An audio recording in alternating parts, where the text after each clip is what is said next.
Hello and welcome to Ewe Sew You. My name's Zoe and this is my channel all about the crafty bits and pieces I get up to. I knit, I sew, I spin on a spindle, I dabble in weaving from time to time, and anything else that takes my crafty fancy. But today we're talking about things I've been working on in January, so grab a brew, put your feet up and let's get started.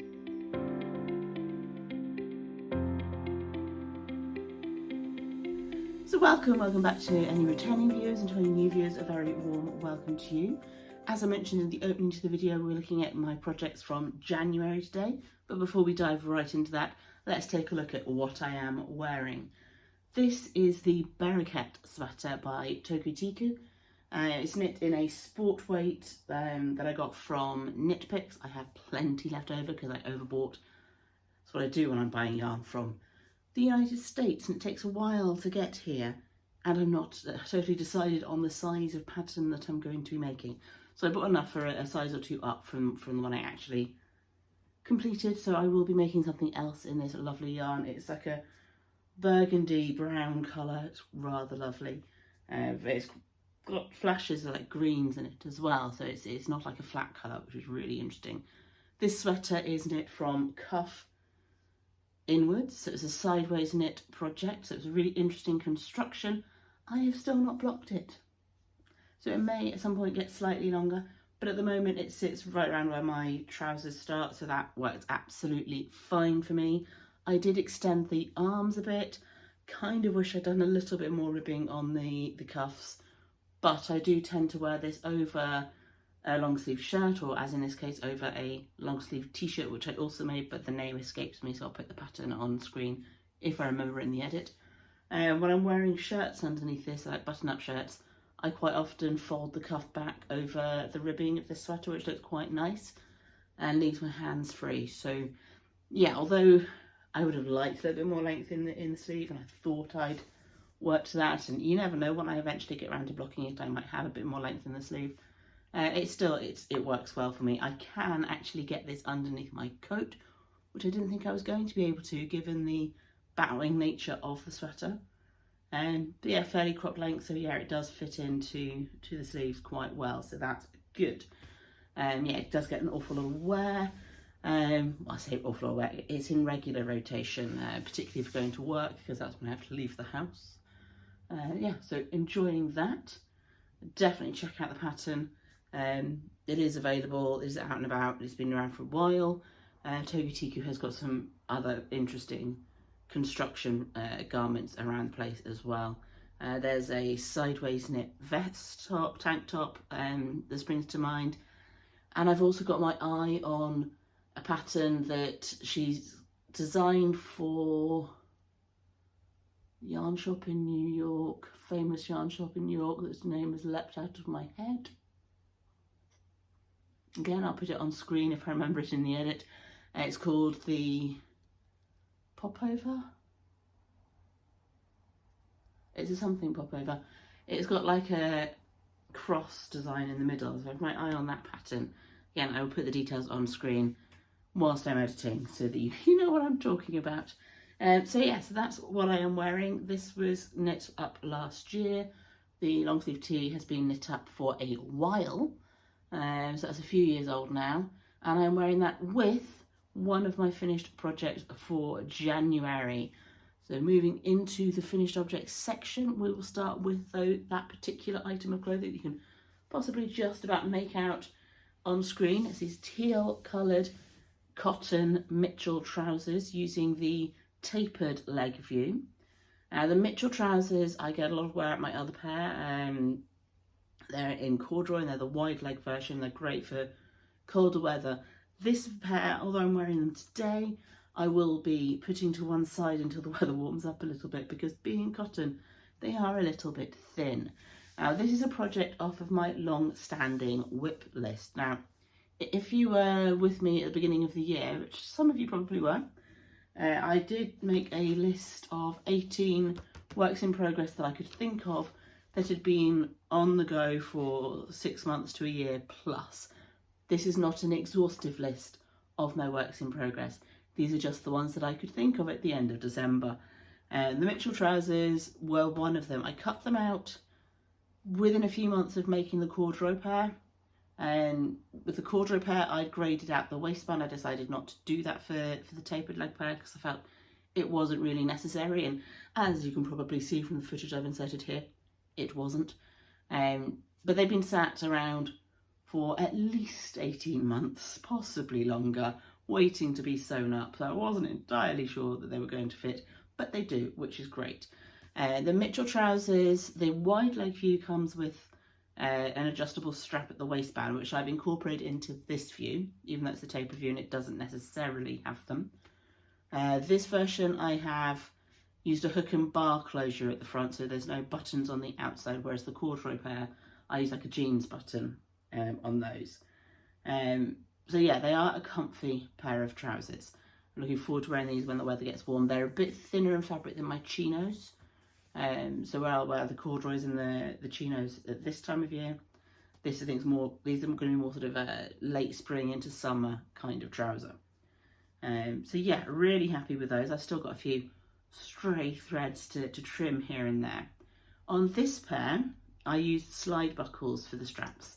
The corduroy pair I've used D-rings, which is an option in the pattern as well. And I don't know if the D-rings maybe would have been a bit more secure than the slide buckles. I have secured the straps in the slide buckles in the same way as I would for D-rings. I've gone back on myself and back through to hold in place because I found just having it through the buckle itself and sliding it along, the thickness of this fabric, it still moves around, it still slips within there. So I think if I'd have maybe put a heavyweight interfacing in, that might have held them a bit firmer, although that would have made the straps much more stiff, which is not really what I was looking for. But certainly with thicker fabrics, the slide buckle I think would possibly have worked a bit better. But I'm not expecting to need to adjust them too often from one wear to the next. And it's not really that big a deal to pull the strap part way out and move the buckle a bit.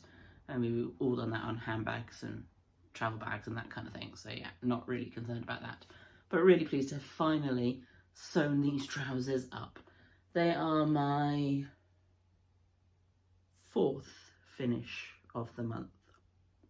My 4th and final finish of the month. But that's only because I procrastinated on the hand finishing. They should have been 3rd. So yeah, so let's take a look at the first thing I finished this month. At least I think it was the first thing I finished this month. Not 100% sure which way around these two projects came in at, but they were certainly finished close together. So this is not from my long-standing whip list, but these are my Christmas socks for 2024. So it's the Nutcracker. Is it Nutcracker? No, it's not Nutcracker. It's Yuletide. Yuletide yarn from West Yorkshire Spinners, which is their Christmas colourway for 2024. And I've worked them up in the Bombadil sock pattern, which is a free pattern on Ravelry, and based on the Tom Bombadil character from Lord of the Rings and The Hobbit. There is a cable down the front, which you probably can't see because it's on the front of the sock blockers, but to be fair, if I had them flat, you wouldn't really be able to see them either because variegated yarn and cables, the cables disappear. However, around the back of the leg, there's this lovely chevron pattern. I will be doing that stitch pattern again in this type of yarn. That's rather glorious. So yes, I've done contrast, heels, cuffs and toes. The heel and cuff of this one and the cuff and heel flap of this one are done in an old West Yorkshire Spinners red. I say old, I've had it in my stash for ages and I keep using it for contrast, heels, cuffs and toes. This is the last of it, so I need to rebuy that. I can't remember what colour it is. Could be cayenne, could be cherry. It's something along those lines. But yeah, it's the red that shows up in a lot of their Christmas colourways. But you can see where I ran out of the red, and I finished it off on the heel turn and then the toes on both socks with Cascade Heritage in green, left over from a Christmas sweater from a couple of years ago. So yeah, so I still haven't tried these on, but I'm sure they'll be fine. If they're not, I'll find someone with smaller feet. It's not a massive issue. So yeah, really pleased with how they've turned out. It was nice to have a sock project on the go over the festive period that wasn't just vanilla sock. Not that I mind vanilla socks, they're handy to have in your handbag. But having this little bit of interest and the effect that it's given on the leg around the back there with that chevron pattern is just wonderful. And it also was nice on Christmas Day to be sat knitting on these socks at my dad's house whilst my stepmum was knitting on her socks in this same yarn. Totally coincidental. We didn't know each other had bought the yarn until we went to get our nails done a few days before Christmas. And obviously both took our sock projects there as well. So did make the nail woman laugh. Yeah, so that's my Bombadil socks. Really pleased with these. As I say, you can get the pattern for free. There is also an ebook of several patterns that's a paid for ebook on Ravelry as well, but the individual patterns, certainly the Bombadil ones, you can get for free. So yeah, recommend those. They are top down heel flap and gusset socks. My preference is usually to go toe up, but yeah, these were fine. So yeah, finished object number 2 of January, but that was a December cast on, so not a long-standing whip. My next finished object you can see here, this is a long-standing whip. It's a shared long-standing whip. My now husband started this in our old house. We've been in this house probably about 6 years, certainly pre-lockdowns. So this is diamond painting. This is just a cheap kit that we got off that online retailer that sells everything under the sun. We've only had cheap kits from there so far for the diamond painting. I think I will probably go for a more expensive, better quality kit if I was to buy any more, which I probably will. Not that I don't think, oh, excuse me, I've got hiccups. Not that I don't think the result is good. We've been pleased with the result of all of the kits that we've used. He's done a partial coverage one that is now in my dad's bathroom. Mainly because it goes with artwork they already had in there, not because it's something that my husband made. So it thematically matches their decor. I've done a couple of full coverage small kits, and then there's this one. So why not the cheap ones? Why would I go for a more expensive one? There's nothing on these kits to say that the images are licensed for a start, whereas with the more expensive brands, they generally are, and they'll have a little copyright for the artist on the canvas, so you know that the artist is being fairly recompensed for the use of their image. There's also a little bit of irregularity with the drills, so the gems that you stick on to the poured glue canvas, called drills in diamond painting, they're either square or they're round. High quality, more expensive kits, there's going to be a greater level of consistency with those drills, so you know they're going to fit really well without too much hassle. And also, if you see down the side of the canvas, there's a key here for the colours. Now this kit doesn't use the standardised colour codes that reputable, well, better established, more well-known, more expensive brands use for their colours. The standard colour codes that diamond painting companies use is the DMC embroidery floss colours. So if you're a cross-stitcher or an embroiderer, you'll be really familiar with those codes. And they add additional ones for when they put special coatings on. I haven't seen any of the cheap kits like this with the drills that have the special coatings. That's another reason why I would look at investing into a higher quality kit in future. The canvas as well would be a better quality. So there's all sorts of little reasons why I think, yeah, it's okay to try a cheap kit to see if you like the craft. But if you're going to be doing larger works, spending, because they take a lot of time to do, then it is definitely worth investing in the better quality kits. But yeah, pleased with this so far. We need to decide what we're going to do with it. I haven't Mod Podged it yet to seal the drills in place, just to make sure they don't get knocked and come apart, because you can move them when they're on the poured glue.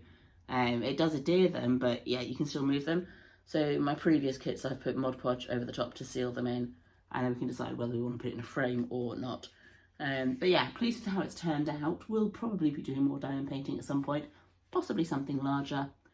This is probably the largest one As you know, it's not quite the largest one. I did one with a cat looking into a puddle, and it could see the reflection of a tiger. You'll have seen that image on other things. It's in jigsaws and posters and all sorts. But I did it as a diamond painting. I think that one was bigger than this one, and that was square drills. This is round. I prefer the square drills. The round ones are more forgiving for accuracy of placement. Square drills, I just think, give a better finish. They have more coverage of the canvas. There's less of the canvas showing up afterwards. But it's essentially mosaic by numbers. So you work in the same way as a paint by numbers. You're looking for the code on the canvas, and you put the relevant coloured gem on top. So that's my diamond painting. I did work it on the clipboard because it holds it nice and steady and makes it portable. So that's finished object number 3 for January. And my next finished object was also a new start this week. So this was a very quick little project. So if you've been with me a little while, you know that through December I had an advent project bought for me by my stepmother. She bought the pattern and a yarn kit to make Nana, the December knit-along gnome for Imagined Landscape, Sarah Shearer. She who does all the gnomes. And she's running a year of gnomes this year, whereby if you knit a gnome in a month and post it in the relevant Ravelry, put my teeth in straight, the relevant Ravelry thread, you're eligible for a draw for prizes. Now, I wasn't totally sure whether I was going to do every month or whether I was just going to start later in the year, but according to my plans at the start of the year, when I did my list of long-standing WIPs, I also did a list of things that I am allowed to start whilst I'm working on reducing this list down. And one of those was for knitted things. They needed to be either homeware or storage solutions. I class ornaments as homeware. And they need to be stash busting. So I used some of the leftover yarn from my Nana December gnome to make Noah, who is one of the smaller gnomes that Sarah Shearer has designed. The pattern that Noah comes from is called There's No Fun Like Gnome Fun, and there are 3 gnomes in that pattern. So there's Noah, there's a round-bodied gnome called Naomi, and there's a little tiny gnome called Niblet that is small enough to use to make earrings. So that might be happening at some point. But how cute and adorable is Noah? I'm not entirely convinced I've got his nose quite right, but he's adorable and he's tiny. He's maybe 2.5, possibly 3 inches tall, and coordinates beautifully with my Nana gnome. So he sits next to her on the side because I decided she's not a Christmas decoration. She's going to be out all year round, and she's going to be joined by friends and grandchildren like Noah. So that's my finished objects for January, 4 in total, 2 of which were off my long-standing WIP list. Now, my targets for that list is to have 6, there's a good, better or best target. So my good target is 6 this quarter. So by the end of March to have done at least 6 projects off of that list. Done 2, finished 2 this month, 2 completed works in progress. We're doing well so far. Good start to the year, and it gets even better when we move on to my works in progress. One of the works in progress that's probably seen most action this month compared to other works in progress is my Barragan stole wrap thing, which is a 4-part pattern from the Knitter magazine from like over a year ago. So it has been on the go a long time, but it is lace. So I am working on section 3, which is this section here, which will be mirrored at this end once I'm done here. I believe I'm 2 repeats in. I need to do 5 and then repeat it on that end. And then we have the border, when I'm going to be getting annoyed at myself for not remembering to slip stitches at the start of every row, particularly in this middle section here. But it is coming along nicely. I don't know when it'll be finished. Hopefully I can get this done by the end of March. That would be a really good achievement, because obviously lace knitting does take a bit of time, but it has made a fair amount of progress this month. I think I was just picking up for this section at the end of December. I may have even been still working on this section, but I've definitely done the lace sections of this in January so far, which, given that I've done 4 other works in progress and done some organising in the house, as you do after Christmas, and gone to work, that kind of thing, I think is doing quite well. So yeah, so that's coming along. Fingers crossed it'll be done by March, when of course I'm going to need a stole to keep me warm during the summer. It'll be ready for next year, it's fine. Yeah, so I've been enjoying that. It's knit in Macintosh hand-dyed BFL, which came as a kit with my subscription to the Knitter magazine, and is pretty much why I subscribed to the Knitter magazine. I believe the yarn is still available, probably from Macintosh directly.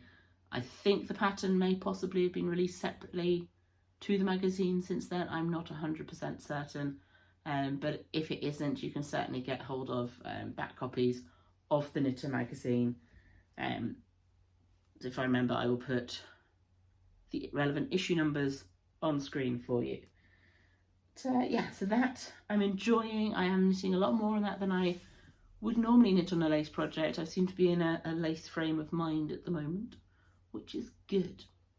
My other work in progress to show you is a rather special project for honeymoon, because my husband and I only got married in July last year.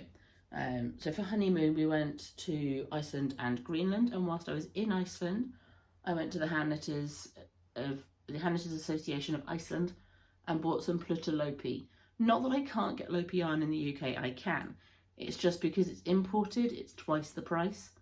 So to get a sweater's quantity of yarn, and I think I've probably got more than a sweater's quantity of yarn based on how much I've used so far, to get a sweater's quantity of yarn at half price compared to what I would buy in for if it were in the UK, made sense. It meant I paid the same as I would pay for a sweater's quantity of commercial yarn that's made in the UK by buying it when I was in Iceland. And because we were on a cruise, I didn't have to worry about, space and weight to bring it back, because I didn't have to fly anywhere.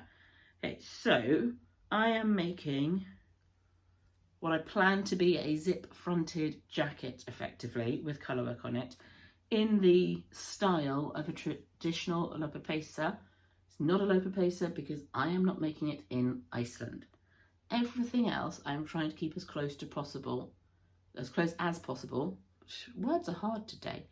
I'm trying to keep it as close as possible to the traditional method of working, based on the book that I bought also in Iceland, the title of which I'll put on the screen here, which is all about making Lopi sweaters and how they're constructed, and has some example patterns in there. I'm not using one of the patterns from that book, I'm working it out myself, because my gauge is different. I'm not using the type of Lopi that they've used in the book. I think they're using Let Lopi, whereas I'm using Plutta Lopi, so the gauge is a bit different. So I'm currently working on the body. I've already knit 2 sleeves, and they are sat over there in my hand knitting of Association of Iceland massive tote bag that came with it when I bought it. This is the body so far. So I'm knitting from the hem up, aiming for the underarms, at which point I will join the sleeves and start knitting the yoke colourwork. I think I've got about 5, maybe 6 inches to go before I'm at that point, but at the moment it's giving very much Charlie Brown vibes. Now, I believe I bought 4 or 5, probably 4. Yeah, I think I bought 4 plates of this colour. It might have been 5 because I obviously wanted to make sure I had enough. And I have only just started plate number 3, and I've already done the sleeves. So I'm definitely going to have some of this colour left over. Probably I'll have some of the colours left as well. So yeah, we'll see where we're at when it's done. Oh, just dropped one of my fists, so I'll put that back on the needle. This is my stitch stoppers. to make sure I don't lose any stitches. So I'm knitting in the round, but it will be steeked. So I've got a steek panel up the front here, and I'm planning to put a zip in. So I need to work out how to do that. There are instructions in the book of how to put zips in and how to add steeks and things. I think I've put in a wider steek panel than suggested in the book, but that's because this is the width of steek panel that I'm comfortable with. If I'm going to be cutting my knitting, I want to be comfortable with it. So yeah, I'm pleased with the progress of this. I had hoped for it to be finished in January. Clearly it's nowhere near, but that doesn't matter. It'll be done when it's done. It'll be ready for next winter. It's obviously not going to be worn during the summer. This will be very warm because Plutalope is. It's not a next to skin type of yarn. It's very much a over the top of other things, outer layer, keep you warm when it's freezing kind of yarn. So I am working it up in a size that will allow me to put it over the top of other layers. So that it is more of a jacket than a cardigan. But yeah, I'm pleased with how that's going, and it's going to be a lovely little reminder of the honeymoon. And assuming I've done my maths right and cast enough stitches for the body, it should be a fairly oversized fit, which, as I say, will allow me to layer underneath it. But even 1 or 2 layers underneath will make a difference with the levels of cold that we generally get here. I'm in the middle of the UK, so we're not the coldest of areas. We're not the warmest either, but we're not the coldest. So that's my last work in progress to show you for January.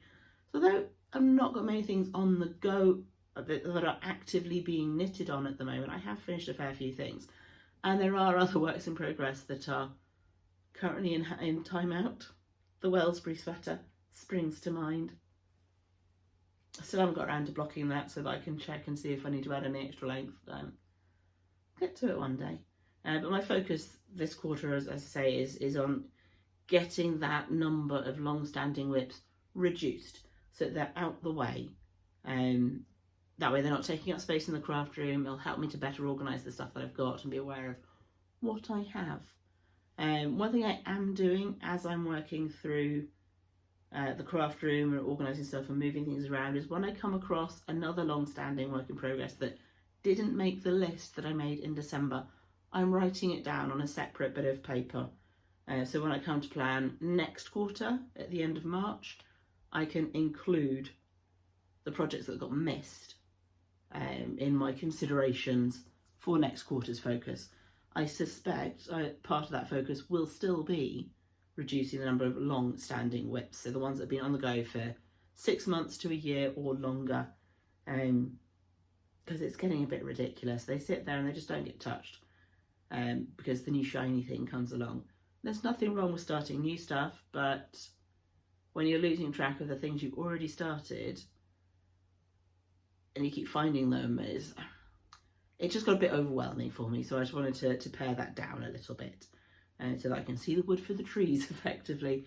I know more what I've got, and I started all of these projects for a reason anyway. So it's a question of looking at them and going, right, do I want to finish it? Do I want to frog it? Most of the ones that I'm coming across, I do want to finish. The ones that are on the list already are ones I want to finish. So yeah, so we're going to keep working through that, heading through February and into March, and then we'll reassess at the end of March and see where we're at. So as I say, we're aiming for 6 as a minimum off that list of 18. And if we can get more done, great. But yes, I think it was 6. Was it? Yeah, 6 was my good, 12 was my better, 18 was my best. I think 18 is a tad unrealistic. 12 would be pushing it, but 6 I think is achievable. So yeah, so that's what we're aiming for. There will be videos on some of these projects coming out over the next 6 weeks or so, 6 weeks to 8 weeks, maybe, possibly longer. Some of them have got more work to do than others. Thinking of the tapestry weaving, that's going to take a while, so I need to get cracking on that. The quilt, maybe not so long. I think the biggest challenge I've got with the quilt is working out how much wadding I need. So yeah, so we're going to just keep ticking away at those and sharing the progress with you as we go. And And yeah, we'll eventually get to a point where we can actually have a nice, calm and organised craft room where we actually know what we've got, what's on the go and what needs finishing. That'll be nice. That'll cut the overwhelm down. So thank you so much for spending time with me today. I look forward to seeing you in my next video. In the meantime, there's this one here that may be of interest to you, and I will see you soon. But until then, happy crafting and bye-bye for now.